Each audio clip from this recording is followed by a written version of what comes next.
साम्राज्य न्यूज, सामान्यांचा असामान्य आवाज।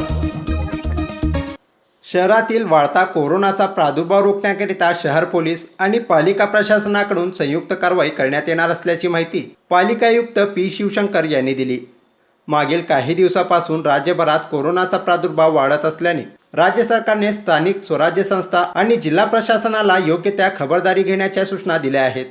वाढता प्रादुर्भाव रोखण्याकरिता स्थानिक पातळीवर उपाययोजना करण्याचे निर्देश शासनाकडून प्राप्त झाल्याने गुरुवारी पालिका आयुक्त पी शिवशंकर यांनी पोलीस आयुक्तालय, अन्न औषध प्रशासन, राज्य उत्पादन शुल्क आणि पालिकेच्या विविध विभागाच्या प्रमुखांसह संयुक्त बैठक घेतली। यावेळी कोरोनाचा प्रादुर्भाव रोखण्याकरिता कॉन्ट्रॅक्ट ट्रेसिंग, टेस्टिंग आणि उपचार पद्धतीवर अधिक भर देण्यात येणार आहे। तर संक्रमित झालेल्या रुग्णास पुढील उपचाराकरिता कोविड सेंटरला घेऊन जाण्याकरिता पोलिसांची मदत घेतली जाणार आहे। एखाद्या भागात 5 आणि 5 पेक्षा अधिक कोरोना पॉझिटिव्ह रुग्ण आढळल्यास संबंधित भागात 50 मीटरचे कंटेनमेंट झोन तयार करण्यात येणार आहेत। तर सार्वजनिक ठिकाणी दिवसभर भाजी मार्केट येथे बसणाऱ्या विक्रेत्यांना सकाळी 7 ते दुपारी 11 पर्यंतची वेळ मर्यादा घालून दिली आहे। जिल्हा प्रशासन आणि पालिका प्रशासनाच्या संयुक्त विद्यमाने कोरोनाचा वाढता प्रादुर्भाव रोखण्यासाठीच्या उपाययोजना केल्या जाणार आहेत। त्यामुळे शहरवासियांनी सोलापूर महानगरपालिका आणि जिल्हा प्रशासनाच्या संयुक्त कारवाईला सकारात्मक प्रतिसाद द्यावा। लॉकडाऊनची वेळ येणार नाही याकरिता शासनाने घालून दिलेल्या निर्बंधांचे काटेकोरपणे पालन करावे, असे आवाहन देखील यावेळी पालिका आयुक्त पी शिवशंकर यांनी दिले।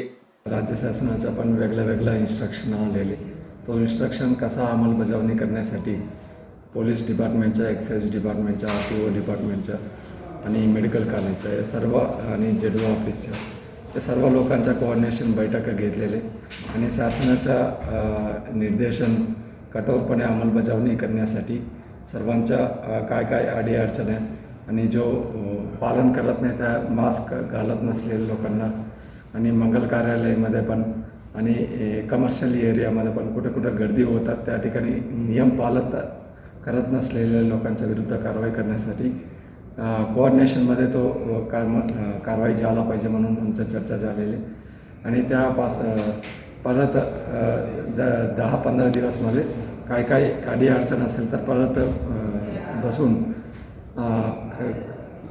नियमाच्या अंमलबजावणी कठोरपणे करण्यासाठी आम्ही प्रयत्न करत आहे आणि सर्वांच्या कोऑर्डिनेशनमध्ये आज मीटिंग झाली। कॉन्टॅक्ट ट्रेसिंगच्याबद्दल आम्ही सर्व UPSCला एक टीम दिलेले आणि त्या टीमच्या सोबत पोलीस कर्मचाऱ्यांना पण दिलेले।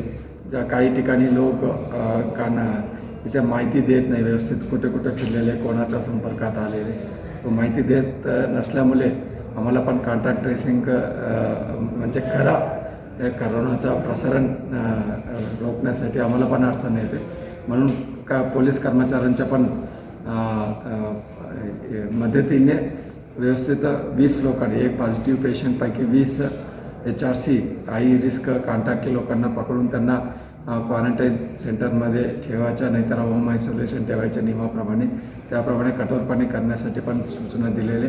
त्यानंतर कंटेनमेंट झोनच्या पण ज्या ठिकाणी हॉटस्पॉट आहे, जास्त पॉझिटिव्ह केसेस येतात त्या ठिकाणी पण 50-100 मीटरच्या एरियामध्ये पण तो पूर्ण कंटेनमेंट झोन विथ बॅरिकेडिंग करून पोलीस कर्मचाऱ्यांच्या माध्यमातून तो अंमलबजावणी करण्यासाठी हे पूर्ण मीटिंगमध्ये चर्चा केली। तुमच्या 13 UPSC पालिका प्रशासन आणि पोलीस प्रशासन यांच्याकडून संयुक्त कारवाई करण्यावर भर दिला जाणार आहे, अशी ही माहिती पोलीस उपायुक्त वैशाली कडूकर यांनी दिली।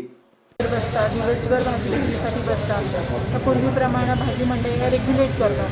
म्हणजे सकाळी 6 ते 9चा वेळ फक्त भाज्यांच्या ऑप्शनिंगसाठी APMCमध्ये देणं, त्यानंतर 6 ते 11 जे आपण गेल्या वेळेला ज्या मोठ्या ग्राउंडवर भाज्या मंडई शिफ्ट केल्या होत्या असे ते प्लॅन ऑलरेडी आहेत, मंडई विभागाकडे आहेत। ते प्लॅन घेऊन आपण फक्त एक्झिक्युशन करणं, म्हणजे त्या भाजी विक्रेते आहेत, किरकोळ भाजी विक्रेते आहेत ते फक्त तिथून खरेदी करतील आणि विक्री करण्यासाठी त्या ग्राउंडवर बसतील। अशा पद्धतीने तो प्लॅन पुन्हा एकदा रिफ्रेश करण्यासाठी विनंती केलेली आहे। आयुक्त सरांनी त्या पद्धतीचे आदेश पाळत यायचं। APMCचे पण रिप्रेझेंटेटिव्ह होते, त्यांनाही सांगितलेलं आहे की कांद्याच्या ऑप्शनसाठी एक ठराविक दिवस आठवड्यातला ठेवा, फळांच्या ऑप्शनसाठी एक ठराविक दिवस ठेवावा। भाजीपाल्यापेक्षा नाशवंत वस्तू आहे ती दररोज येईल, पण ती 6 ते 9 या वेळेतच ती ऑप्शन केली जाईल आणि त्याच्यानंतर मार्केटमध्ये कोणीही किरकोळ विक्रेते बसणार नाही। रस्त्यावर कोणी बसणार नाही. समोरचं जनावर बाजार आहे त्या ठिकाणी ते आपण शिफ्ट करून घेऊ. त्या 1-2 दिवसात त्या गोष्टी सगळ्या रेग्युलेट होतील आणि ती जी गर्दी होणार आहे ती गर्दी आपण आटोक्यात आणण्याचा दुकानांच्या आस्थापनांच्या बाबतीत कुठलं टाईम लिमिट दिलेलं नाही आहे. आता तर सकाळपासून जे आपले नाईट कर्फ्यू 11 ते 5 आहे, मग ते सकाळी 5 ते रात्री 11पर्यंत त्यांना फ्री आहे. आता 11पर्यंत 10 वाजेपर्यंत आता ते फ्री आहे. पण फ्युचरमध्ये तसे डिसिजन माननीय कलेक्टर सर आणि महापालिका आयुक्त सर यांच्या विचारांती घेतली जाते.